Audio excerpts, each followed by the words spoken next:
अंतःकरण की जांच।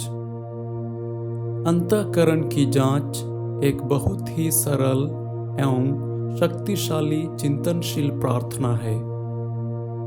बाह्य अनुभव से हमें पर्याप्त ज्ञान नहीं मिल पाता है, परंतु जब हम अपने अनुभवों पर मनन चिंतन करते हैं, तब हम सचमुच में सीखना शुरू करते हैं। अंतःकरण की जांच की साधना की शुरुआत लोयोला के संत इग्नासियस ने लगभग 500 साल पहले की।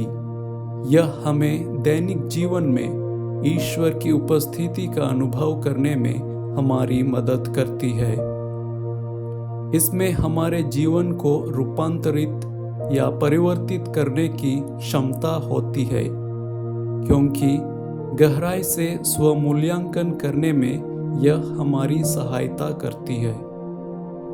अतः इस प्रार्थना को प्रतिदिन 5 चरणों में दोहराया जाता है। प्रथम चरण, ईश्वर की उपस्थिति का अनुभव करना। सर्वप्रथम एक शांत जगह में जाएं, जहां खुद के साथ समय बिता सकें।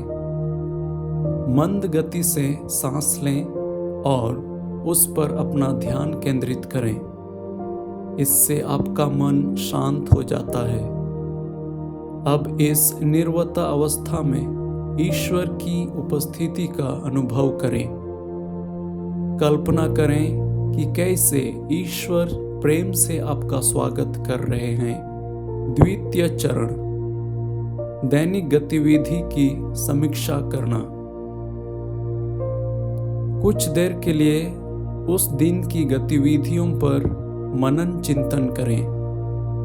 इस पर आपके मार्गदर्शन के लिए ईश्वर से मदद मांगे। कृतज्ञता ही ईश्वर और हमारे बीच के संबंध का आधार है। उपहार स्वरूप ईश्वर का आशीर्वाद, खुशी के पल, ईश्वर और लोगों के साथ आपका पारस्परिक संबंध इत्यादि का स्मरण करें। छोटी सी छोटी चीजों पर ध्यान दें। आपने क्या काम किया, क्या खाया, क्या देखा, क्या सोचा इत्यादि।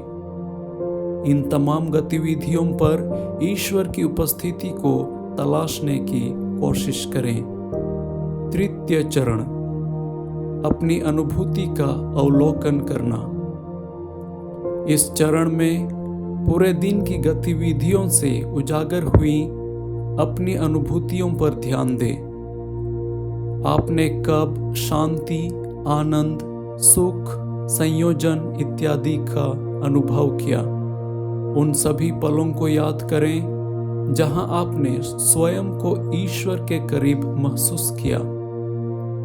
कुछ समय के लिए इन सभी वरदानों के लिए ईश्वर को धन्यवाद दें। अब उन क्षणों को याद करें जहां आपने निराशा, चिड़चिड़ाहट, अकेलापन, रोष इत्यादि जैसे नकारात्मक अनुभूतियां महसूस की। इन सभी अनुभवों को ईश्वर के समक्ष रखते हुए उन अनुभवों से निजात पाने के लिए ईश्वर से प्रार्थना करें। चतुर्थ चरण, विशिष्ट घटना के साथ प्रार्थना करना। दिन की किसी एक विशेष घटना का चयन करें जहां आपने खुशी, शांति, सांत्वना, ईश्वर की समीपता या दुख, अशांति, अकेलापन, ईश्वर से दूरी का अनुभव किया।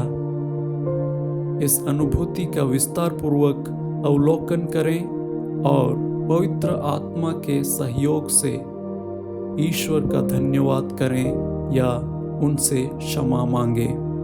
पंचम चरण, आशापूर्वक आने वाले कल की राह देखना। आशा भरी आंखों से आने वाले कल की ओर देखें और ईश्वर से संभावित चुनौतियों पर उजाले की आशीष मांगे। आपके मन की सतह पर आ रही अनुभूतियों पर ध्यान दें। क्या आप प्रसन्न हैं या भयभीत हैं या दुविधा में हैं?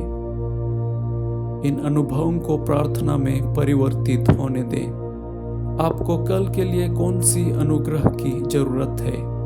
शक्ति, ऊर्जा, धैर्य, साहस। उस अनुग्रह के लिए ईश्वर से प्रार्थना करें।